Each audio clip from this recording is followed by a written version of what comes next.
नमस्कार, आप सभी का पुनः एक बार स्वागत है। अभी हम लोग पढ़ने जा रहे हैं क्लास 12 का केमिस्ट्री। पीछे के क्लास में ऐसे हम लोग इसमें पढ़ रहे हैं सॉलिड स्टेट, फिजिकल केमिस्ट्री का एक पार्ट है, एक चैप्टर है सॉलिड स्टेट, उसको हम लोग पढ़ रहे हैं। सॉलिड स्टेट में पिछले क्लास में हम लोग पढ़े थे कि कैसे ऑक्टाहेड्रल और टेट्राहेड्रल वॉइड क्रिस्टल पार्टिकल्स के द्वारा, यानी कि अष्टफलकीय रिक्ति और चतुष्फलकीय रिक्ति के द्वारा दिए गए दो तत्व के परमाणुओं की सहायता से बनने वाले यौगिक के सूत्र का निर्धारण हम लोग करते हैं। उसमें हमने बताया था कि जितने भी आपको रिक्ति होते हैं वह सभी अष्टफलकीय, जितने भी परमाणु दिए गए होते हैं, जिस एक परमाणु से कोई क्रिस्टल बनता है वह सभी अष्टफलकीय रिक्तियों के बराबर होते हैं। और जो चतुष्फलकीय रिक्ति होता है अष्टफलकीय रिक्ति का दोगुना होता है। और इसी को प्रश्न के अनुसार व्यवस्थित करके हम लोग उस सूत्र का निर्धारण किए हैं। यानी कि जो भी दो परमाणु दिए जाते हैं हमारा काम यही होता है कि दोनों तत्वों के परमाणुओं की संख्या को निर्धारित करते हैं और इसके माध्यम से हम सूत्र का निर्धारण कर लेते हैं। अगला हम लोग टॉपिक जो पढ़ने जा रहे हैं वह है संकुलन क्षमता, या पैकिंग की प्रगुणता भी कहते हैं इसको।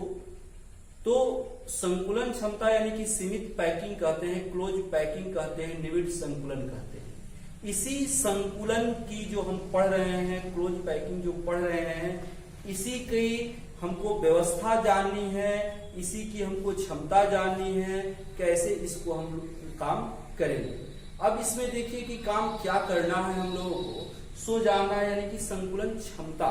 जैसा कि आप जानते हैं कि कोई भी हम क्रिस्टल बनाते हैं, कोई भी क्रिस्टल बनाते हैं तो क्रिस्टल बनने के दौरान जो परमाणु गोले के रूप में व्यवस्थित किए जाते हैं उस व्यवस्था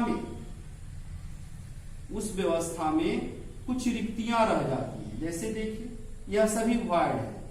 इस तरह से जब इसके ऊपर रखते हैं तो कुछ में रिक्ति शेष बच जाता है, जिसको वॉइड्स कहते हैं, रिक्ति कहते हैं। और यह कुछ परमाणु उसका स्थान ग्रहण करते हैं।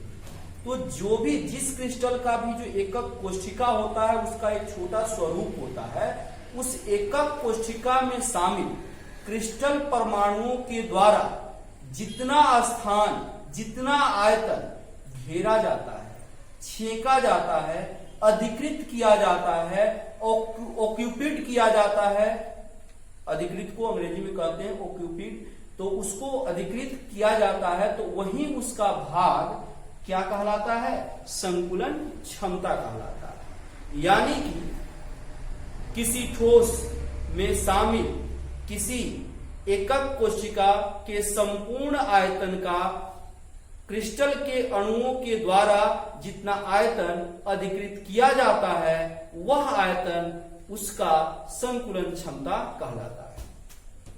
ऐसे हम कह सकते हैं, यानी कि संकुलन क्षमता बराबर एकक कोशिका का आयतन और क्रिस्टल में शामिल परमाणुओं का आयतन। अब इसी की प्रतिशत मात्रा निकालनी होगी तो गुना 100 कर देंगे। यानी कि हम कह सकते हैं, इसका परिभाषा हम लिख सकते हैं कि किसी क्रिस्टल जालक के एकक कोशिका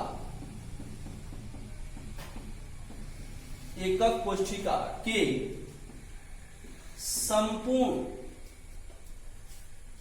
संपूर्ण आयतन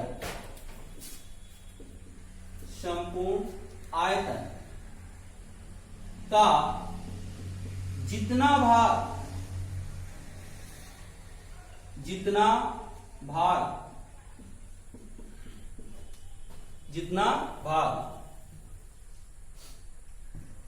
एकक कोशिका में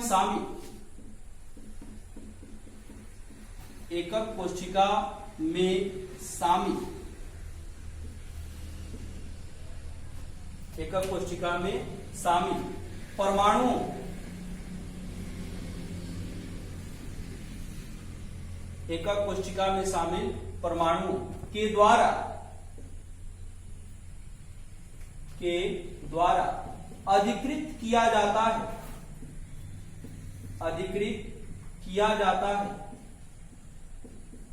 किया जाता है वह अधिकृत भाग, अधिकृत स्थान या आयतन,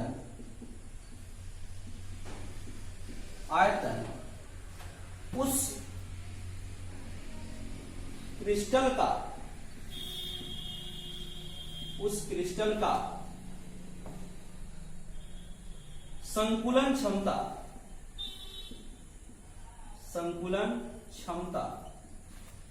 कहलाता है।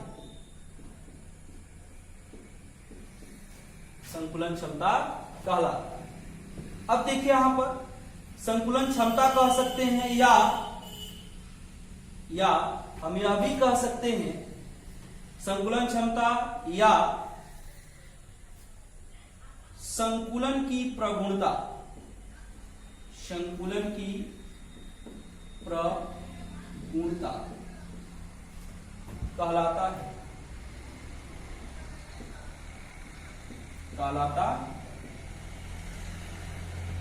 अर्थात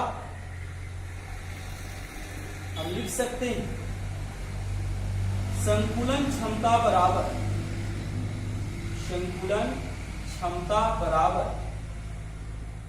एकक कोशिका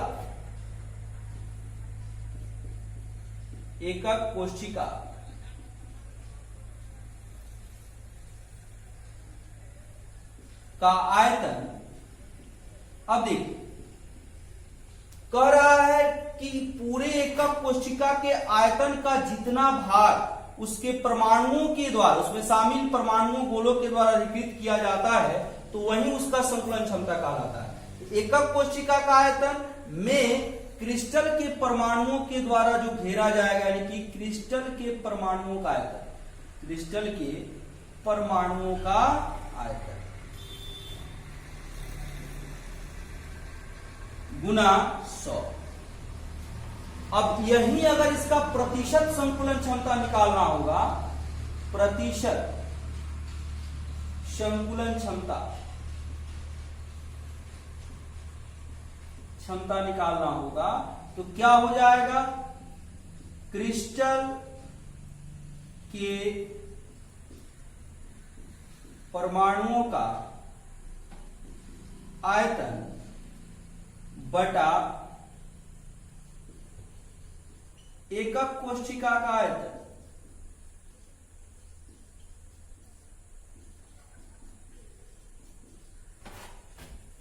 गुना 100, यानी कि 100 से गुना कर देंगे तो इसका प्रतिशत मात्रा आ जाएगा। अब हमको जानना है कि इस संकुलन क्षमता यानी कि अलग अलग संरचनाओं में इसकी संरचनाओं की संकुलन क्षमता क्या होती है। तो आइए 2-3 संरचनाओं की संकुलन क्षमता को जानना है, जानते हैं। संकुलन क्षमता यानी एकक कोशिका के पूरे आयतन का जो क्रिस्टल के परमाणुओं के द्वारा घेरा गया आयतन होता है वह संकुलन क्षमता होता है। अगर इसी का प्रतिशत मात्रा निकालना होगा तब 100 से गुना करेंगे, यानी कि प्रतिशत संकुलन क्षमता के लिए क्रिस्टल के परमाणु का आयतन बटा एकक कोशिका का आयतन गुना 100 होगा। यहाँ पे संकुलन क्षमता में गुना 100 नहीं होगा। तो आइए हम कुछ विभिन्न संरचनाओं का जानना है, उसको हम जानते हैं, इसका कैसे निकालेंगे। अब देखिए हम संकुलन क्षमता निकालने जा रहे हैं। एससीपी या सीसीपी या एफसीपी तीनों संरचना एक ही तरह का होता है, तो इसके लिए निकालने जा रहे हैं, यानी कि फेस सेंटर्ड क्यूबिकल। यह क्यूबिकल ही है। अब क्यूबिकल में आपको काम करना है। यहाँ पर क्यूबिकल जो यह है इसमें मान लिए कि इसका जो एक किनारा घनाकार है, इसका एक किनारा को हम मान लिए कि यह ए है, और इस संरचना में शामिल जो प्रत्येक परमाणु है जो गोले के रूप में स्थित है उनकी त्रिज्या को हमने आर मान लिया। अब थोड़ा ध्यान यहां पर देंगे, लिखेंगे माना कि संरचना में शामिल किनारे की लंबाई a तथा गोले की त्रिज्या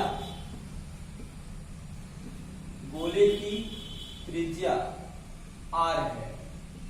आप तो जानते हैं कि जो भी परमाणु हम शामिल करते हैं क्रिस्टल में या संरचना में, वह सबको एक गोले के रूप में हम लेते हैं। वह गोले की त्रिज्या को हमने r मान लिया, और चूंकि यह घनाकार है इसलिए उस घनाकार में प्रत्येक किनारे की लंबाई को हमने a मान लिया। अब यहाँ पर ध्यान देंगे, चूंकि घनाकार है तो सब कुछ इसमें बराबर होगा, तो इसलिए यहाँ पर प्रत्येक किनारों में कितने गोले व्यवस्थित होंगे? 4। तो यहाँ पर किनारे की जो लंबाई हो जाएगी CG कहें या अब BG कहें, जो भी कहें, यहाँ पर प्रत्येक जो किनारा है सबके लिए हम बात कर रहे हैं, तो सब में यह 3 गोला शामिल होगा। तो यहाँ पर देखिए कितना इसका लंबाई होगा, R R R, मैंने यह पूरा गोला है तो इसमें 2R, फिर यह आधा गोला का भाग है तो 1R, और इसका 1R, यानी कि 3 गोला व्यवस्थित है। तो यह पूरा किनारा कितना हो जाएगा? 4R के बराबर हो जाएगा। यानी कि चित्रानुसार हम लिख सकते हैं, चित्रानुसार A बराबर R plus 2R plus R यानी कि 4R। यानी कि आपका जो किनारा हो गया वह त्रिज्या का 4 गुना हो गया। अब थोड़ा यहां पर ध्यान देंगे कि यह जो प्रत्येक यहाँ पर किनारों के साथ जो बना हुआ त्रिभुज होगा, जो यहाँ से हमने B से G को मिला दिया है, यहाँ पर एक त्रिभुज बन जाएगा। जो कैसा त्रिभुज होगा? तो समकोण त्रिभुज होगा। अब इस समकोण त्रिभुज में हम देखेंगे, समकोण त्रिभुज BFG में क्या हो जाएगा? तो यहां देखिए, जैसे यहाँ पे चूंकि यह 3D का फिगर है इसलिए यहाँ पे समतल में हम बनाए तो थोड़ा सा दिक्कत हो सकता है, लेकिन यहाँ पर 2 किनारों के द्वारा बना हुआ कोण घनाकार में होता है 90 डिग्री। यहाँ पे 90 हो जाएगा तो हिसाब से कर्ण हो गया। कर्ण हो गया तो बाकी जो 2 भुजा होगा वो लंब को आधार हो जाएगा। तो क्या हो जाएगा बोलिए? BG square is equal to BF square जोड़ GF स्क्वायर। BF और GF क्या है? इसके किनारे हैं, और किनारे की लंबाई कितनी है? A है। और BG किसके बराबर है? 4R के बराबर है। यानी कि यहां किनारे की लंबाई को हम 4R नहीं लिख सकते हैं, यह BG का लंबाई हो जाएगा। यानी कि BG बराबर कितना होगा? R plus 2R plus R, यानी कि 4R। अब थोड़ा ध्यान दीजिए, BG का मान कितना हो गया? 4R का स्क्वायर। BF कितना हो गया? A का स्क्वायर। GF कितना हो गया? A का स्क्वायर। और देखिए अब कितना हो जाएगा? तो 4R स्क्वायर हो जाएगा तो 16R का स्क्वायर हो गया। A स्क्वायर 2A स्क्वायर हो गया is equal to 2A square. अब देखिए यहां पर 2 गुना इधर आएगा तो भाग, तो A स्क्वायर बराबर कितना हो जाएगा? 2 गुना से भाग देंगे तो 8R स्क्वायर। स्क्वायर इधर आएगा तो रूट हो गया, तो A बराबर रूट अंडर 8R स्क्वायर। 8 का वर्गमूल निकालेंगे तो 2√2 और R स्क्वायर का हो गया R। यानी किनारे की लंबाई त्रिज्या के अकॉर्डिंग 2√2R हो गई, यानी कि A का मान हो गया। हमको ध्यान देना है कि निकालना क्या है? संकुलन क्षमता। हम लोग क्या जानते हैं? हम जानते हैं कि संकुलन क्षमता जो होता है वह एकल कोशिका का आयतन और यहां पर उसमें शामिल परमाणुओं का आयतन और एकल कोशिका के आयतन का अनुपात होता है। यानी कि हमने पढ़ा है संकुलन क्षमता के लिए ही कि किसी एकक कोशिका के कुल आयतन का जितना भाग क्रिस्टल के परमाणुओं के द्वारा अधिकृत किया जाता है वही उसका संकुलन क्षमता कहलाता है। अब देखिए यहां पे, तो इस हिसाब से हमको क्या चाहिए? हमको चाहिए क्रिस्टल में कितने परमाणु शामिल हैं और उन परमाणुओं का आयतन चाहिए, और फिर एकक कोशिका का आयतन चाहिए। अगर हमको यह 2 पार्ट मिल जाएगा संकुलन क्षमता निकल जाएगा। जितना भी हम संरचना का संकुलन क्षमता निकालेंगे इसी बेस पर निकालेंगे। अब थोड़ा ध्यान देंगे कि यह जालक कैसा है? FCC, SCP या CCP।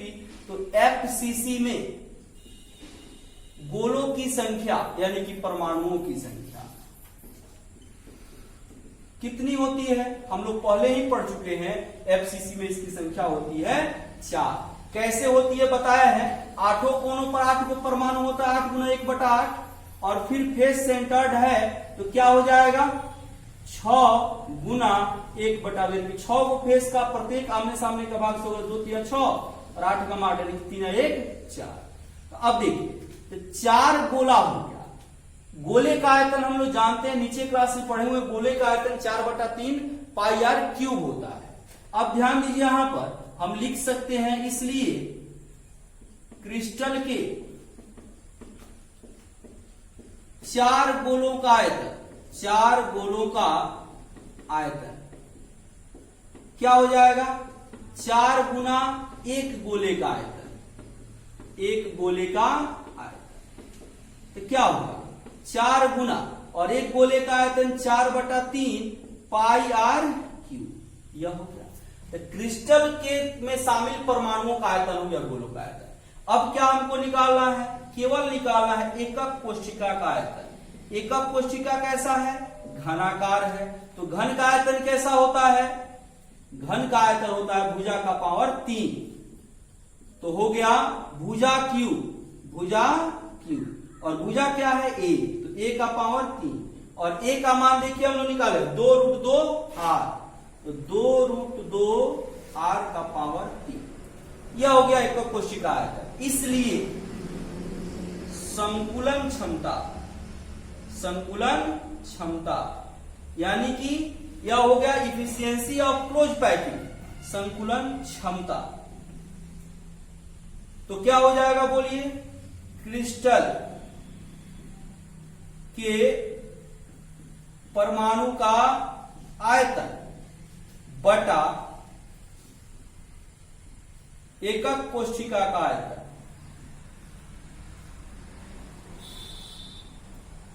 एकक कोशिका का आयतन। अब देखिए क्रिस्टल के परमाणु का आयतन क्या होगा, अब यहीं पर अगर प्रतिशत संकुलन निकालना होगा तो यहीं पर लिख देंगे प्रतिशत संकुलन क्षमता, यहां पे क्या कर देंगे 100 से गुना कर देंगे। तो क्रिस्टल के परमाणु का आयतन कितना हो गया, 4 को है तो 4 गुना 4/3 पाई आर क्यूब बटा एकक कोशिका का आयतन, तो ये क्यूब कितना दे 2√2 का r का पावर 3 दिया हुआ है, तो 2 का पावर 3 r, और √2 का पावर 3 हो जाएगा √2 गुना √2 2, फिर 2√2 r क्यूब और गुना 100। अब r क्यूब से r क्यूब कैंसिल।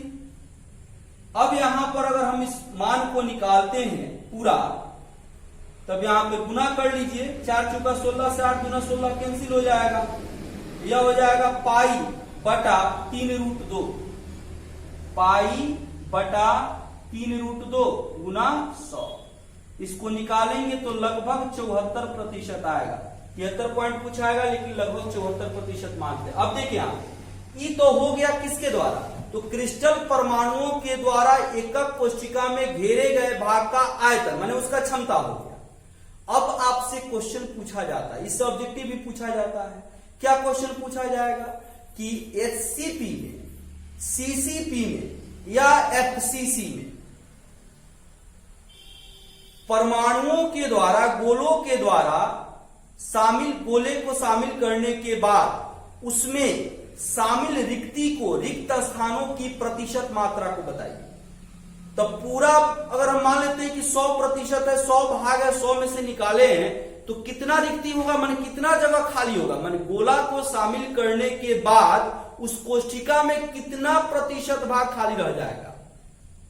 यानी अगर आपसे पूछा जाता है एफसीसी में गोलों को शामिल करने के बाद, परमाणुओं के बाद कितने भाग, कितने प्रतिशत भाग खाली रहते हैं, ये तो उसका संकुलन क्षमता हो गया। जितना प्रतिशत गोला शामिल है, जितना जगह घेरा हुआ है, उसका क्षमता हो गया।